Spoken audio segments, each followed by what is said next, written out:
दोस्तों, अगर आप और अच्छी नींद चाहते हैं तो हमारी प्यारी सी ऐप नींद को इंस्टॉल करें। इस ऐप पर आपको एक्सक्लूसिव स्लीप स्टोरीज़ मिलेंगी और आप बिना यूट्यूब प्रीमियम के भी इन स्टोरीज़ को बैकग्राउंड में सुन सकेंगे।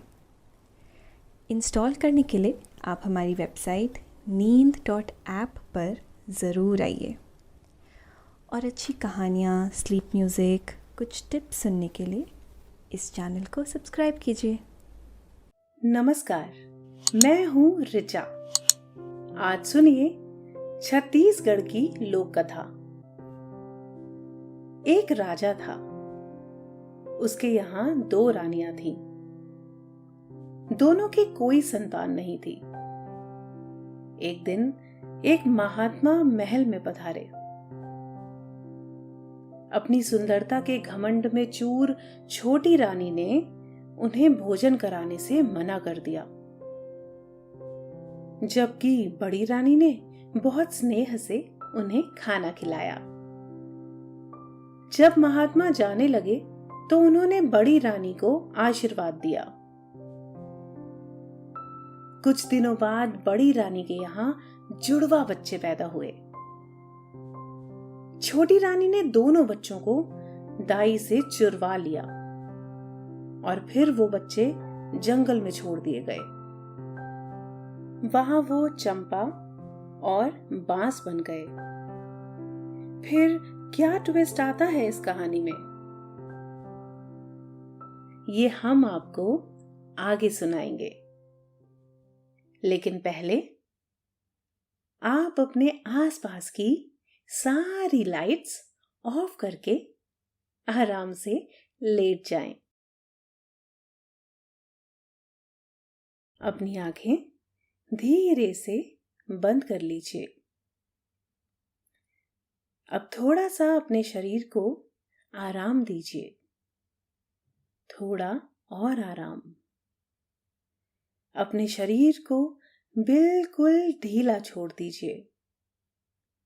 कोई टेंशन नहीं, कोई तनाव नहीं। अपने दिमाग में चल रहे सभी विचारों को, चिंताओं को त्याग दें। एक शांति सी महसूस करें। सब नेगेटिव पॉजिटिव विचारों को धीरे धीरे निकाल दें। हाथों को सीधा करके अपनी कमर के साइड में रख लीजिए। अपनी सांस पर ध्यान लगाएं। इसको धीमा या तेज नहीं करना है। बस ध्यान देना है कि कैसे वो आपके नाक, गले में होते हुए आपके अंदर प्रवेश कर रही है और कैसे वो आपके गले और नाक के माध्यम से वापस निकल रही है। मन शांत, एकदम शांत होता जा रहा है। आप बहुत अच्छा महसूस कर रहे हैं। खुद को काफी हल्का फील कर रहे हैं। सब तरफ शांति ही शांति है, सुकून है, खामोशी है। बड़ी पुरानी बात है। किसी राज्य में एक राजा रहता था। राजा के 2 रानियां थीं। दोनों ही रानियों को कोई संतान नहीं थी। इस बात से राजा जरा फिक्रमंद रहता था। वो खूब दान दक्षिणा करता, मंदिरों में जा जाकर पूजा पाठ करता, मन्नतें मांगता। दोनों रानियां भी भगवान से विनती करती रहती, लेकिन दोनों ही रानियों के यहाँ कोई औलाद अब तक नहीं हुई थी। काफी दिन इसी तरह से गुजर गए। एक दिन एक सन्यासी उस राज्य में आए। उनकी चर्चा राज्य भर में होने लगी। राजा ने दरबार के लोगों के मुंह से भी सन्यासी की चर्चा सुनी। कुछ दरबारियों ने राजा को सलाह दी कि सन्यासी काफी पहुंचे हुए जान पड़ते हैं, क्यों ना एक बार आप उन्हें दरबार में आमंत्रित करें और अपनी बेऔलाद होने की बात उन्हें बताएं। राजा को दरबारियों की बात में कोई हर्ज नजर नहीं आया। दरबार में आमंत्रित करने को तैयार हो गया।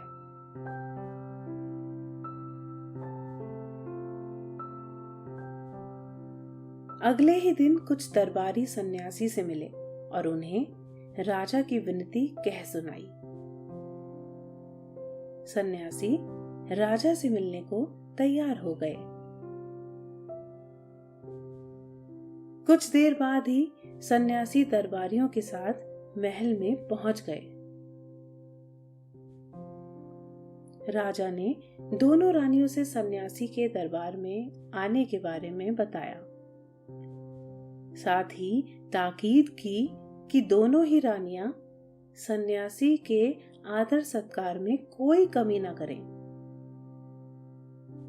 बड़ी रानी सहर्ष ही तैयार हो गई, लेकिन छोटी रानी ने सन्यासी के फटे पुराने कपड़े देखकर उनकी सेवा सत्कार से साफ इनकार कर दिया।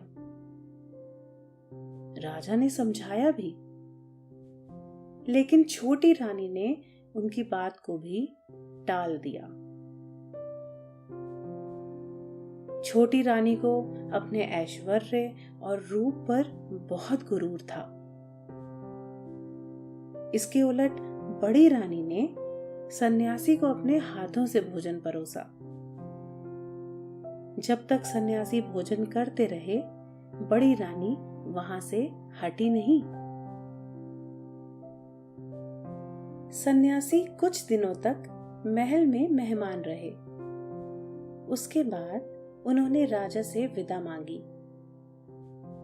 जब सन्यासी महल से जाने लगे तो उन्होंने बड़ी महारानी को मन से आशीर्वाद दिया और कहा, जल्द ही इस महल में बच्चों की किलकारी गूंजेगी। इस आशीर्वाद से राजा और बड़ी रानी बहुत खुश हुए। कुछ दिन बाद ईश्वर की लीला से बड़ी रानी गर्भवती हो गई। ये खबर जब राजा के पास पहुंची तो वो भी बहुत खुश हुए। ये बात महल से निकलकर राज्य के लोगों तक पहुंच गई। पूरे राज्य में खुशियां मनाई जाने लगी। राजा अपनी प्रजा का बहुत ध्यान रखता था, इसीलिए प्रजा भी राजा के हर सुख दुख की साथी थी। यही वजह थी कि इस खुशी में सभी राजा के साथ बराबर के शरीक थे। बड़ी रानी का महल में सम्मान काफी बढ़ गया। उनकी सेवा के लिए दासियों की संख्या बढ़ा दी गई। उनका खूब ख्याल रखा जाने लगा। भोजन से लेकर उनके चलने फिरने का भी हर वक्त ध्यान रखा जाता। उधर छोटी रानी के मन में इस बात को लेकर काफी जलन पैदा हो गई थी। वो दिन भर यही सोचती रहती कि अभी जब बच्चा पैदा नहीं हुआ है, बड़ी रानी का इतना ख्याल रखा जा रहा है, जब वो मां बन जाएगी तो हर तरफ उसी का नाम होगा, फिर तो मुझे कोई पूछेगा ही नहीं। कहीं ऐसा ना हो कि मुझे किनारे कर दिया जाए। पर बड़ी रानी का पूरे महल में राज चलने लगे। दोस्तों, अब से आप आपकी मनचाही दादी और नानी की कहानियों से प्यारी नींद की कहानियां सिर्फ और सिर्फ नींद ऐप पर ही सुन पाएंगे। तो इसी तरह हमारे साथ कहानियों के जरिए जुड़े रहने के लिए आपकी अपनी नींद ऐप इंस्टॉल करें। मन में ख्याल आते ही छोटी रानी साजिश रचने लगी। एक दिन उसने महल की दाई को बहुत गोपनीय तरीके से बुलाया।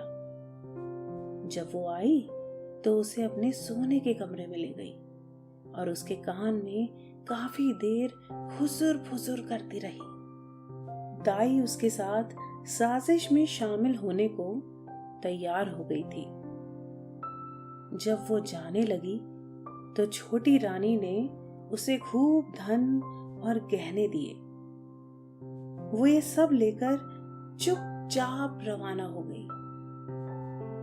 अब दाई और छोटी रानी बच्चा पैदा होने का इंतजार करने लगे। निश्चित समय आने पर बड़ी रानी को जुड़वा बच्चे पैदा हुए। उनमें एक लड़की थी और दूसरा लड़का। इससे पहले कि किसी को पता चल पाता, दाई ने एक टोकरी में दोनों बच्चों को रखा और ले जाकर छोटी रानी को दोनों बच्चे सौंप दिए। इसके बाद उसने बड़ी रानी के पास 2 पत्थर लाकर रख दिए। बड़ी रानी को जब होश आया और उसने पत्थरों को देखा तो उसे बहुत हैरानी हुई। उसे अपनी आंखों पर यकीन ही नहीं हो रहा था। कुछ देर बाद राजा भी महल से फारिग होकर बड़ी रानी का हाल लेने पहुंचे। उन्होंने देखा कि बड़ी रानी हैरान परेशान पत्थरों को देख रही हैं। राजा दरवाजे पर ठिठक कर रुक गया। उसने दाई से पूछा कि क्या बात हो गई। दाई ने राजा से झूठ बोलते हुए कहा, यही 2 पत्थर पैदा हुए हैं, इसीलिए रानी परेशान है।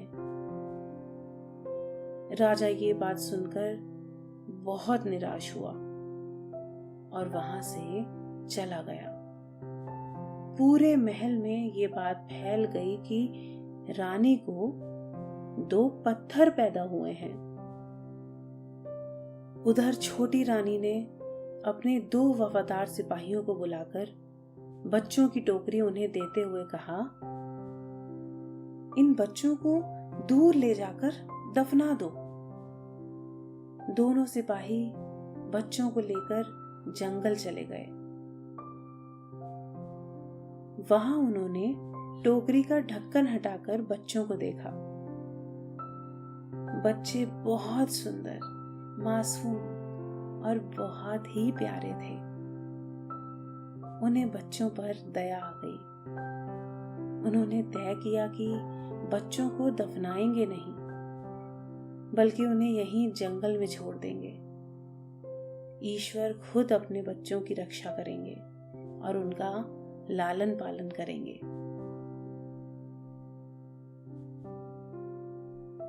कुछ देर बाद सिपाही लौट आए। छोटी रानी बहुत बेचैनी से उनका इंतजार कर रही थी। उसने सिपाहियों को देखते ही पूछा, क्या तुमने काम कर दिया? सिपाहियों ने छोटी रानी से झूठ बोलते हुए कहा, जी, काम पूरा हो गया। छोटी रानी बहुत खुश हुई। उसने खुश होकर सिपाहियों को इनाम दिया और दोनों सिपाही वहां से रवाना हो गए। धीरे धीरे बड़ी रानी की कद्र कम होने लगी और वो पूरे महल में उपेक्षित हो गई। बड़ी रानी ने खुद को ईश्वर के ध्यान में लगा दिया। वो पूजा पाठ में लीन रहने लगी। वो पूजा के लिए फूल सिपाहियों से मंगाती थी। एक दिन उन्होंने सिपाहियों से पूजा के लिए फूल लाने को कहा। सिपाहियों को आसपास कहीं सुंदर फूल नहीं मिले तो उन्होंने जंगल की राह ले ली।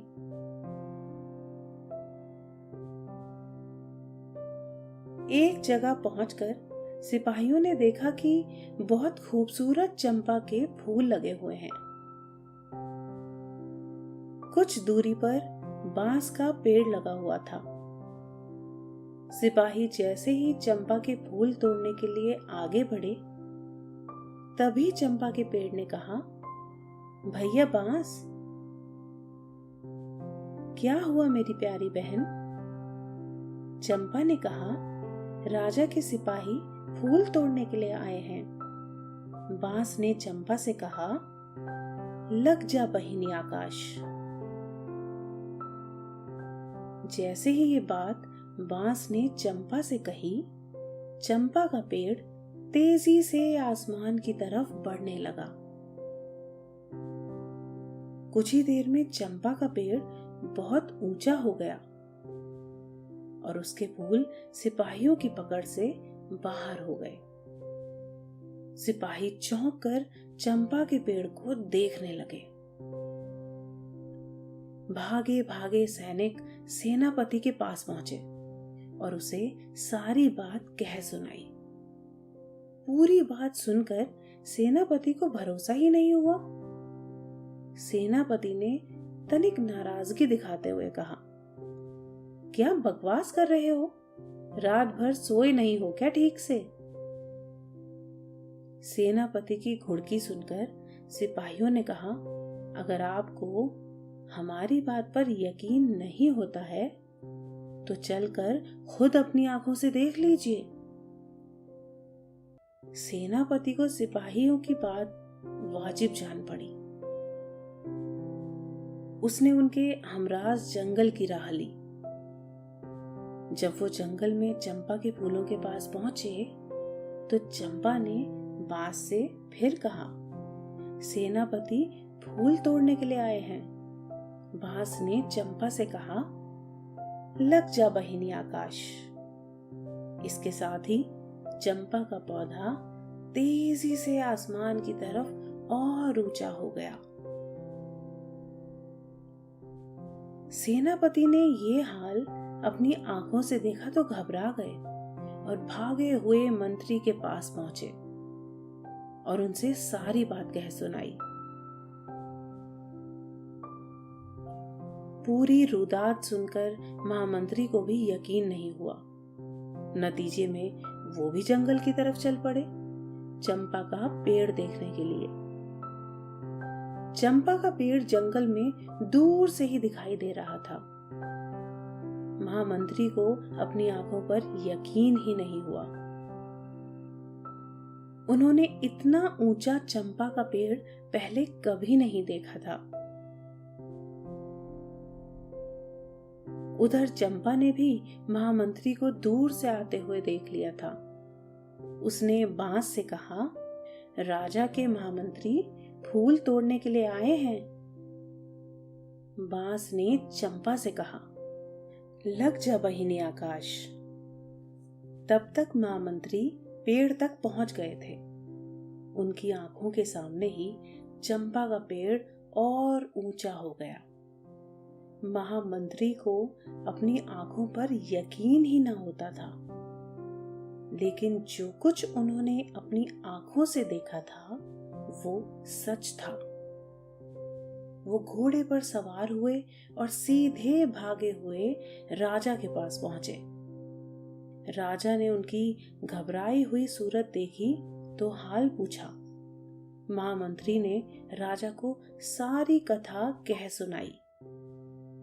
राजा को भी यकीन नहीं हुआ, लेकिन जब महामंत्री ने प्रस्ताव रखा कि वो खुद जंगल में चलकर अपनी आंखों से सारा नजारा देख सकते हैं, तो तुरंत ही वो तैयार हो गए।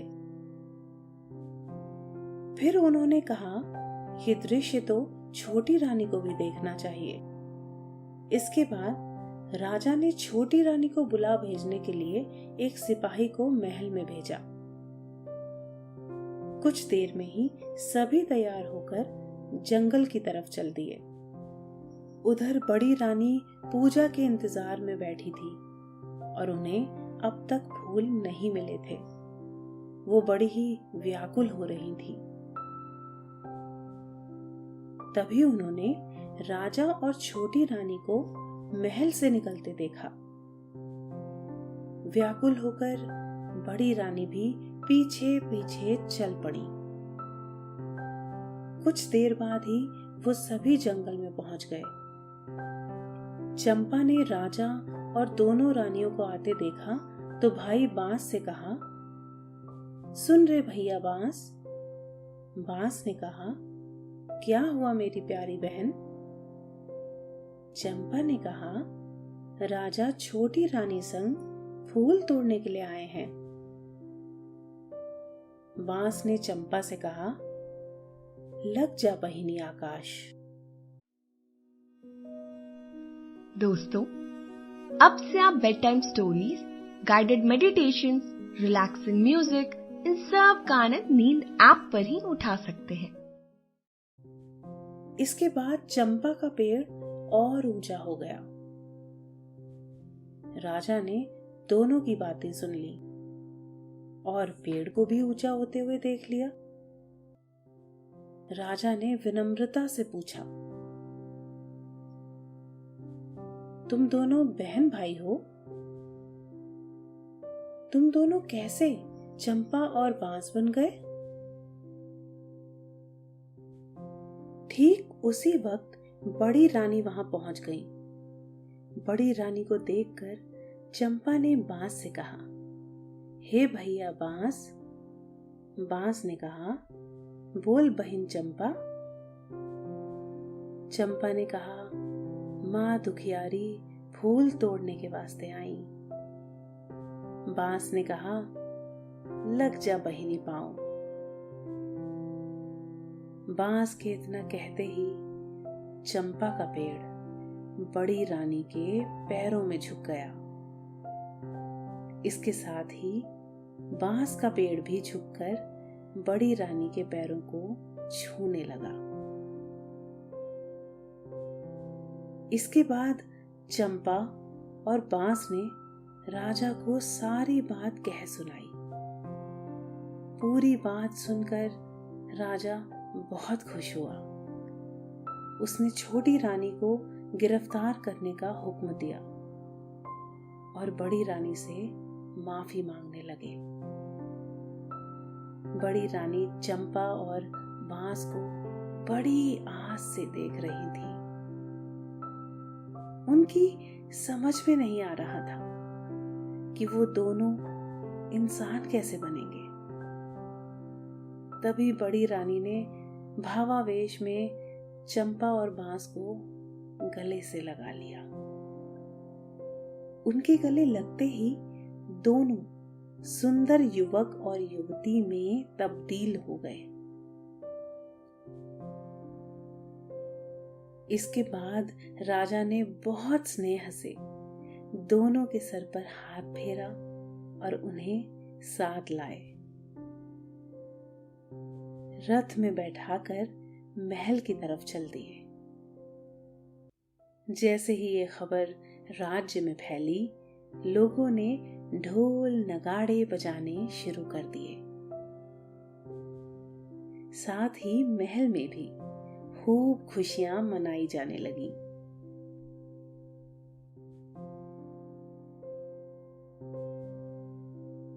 अभी आपने ये कहानी सुनी। अब आपके सोने का वक्त हो गया है। निंदिया रानी बड़ी खामोशी से आपके सिरहाने आ बैठी हैं। वो हौले हौले से आपकी पलकों को थपकी दे रही हैं। नींद आपकी आंखों में भरती जा रही है। आपकी पलकें बोझिल हो रही हैं। आपके दिमाग में नींद की खुमारी बढ़ती ही जा रही है।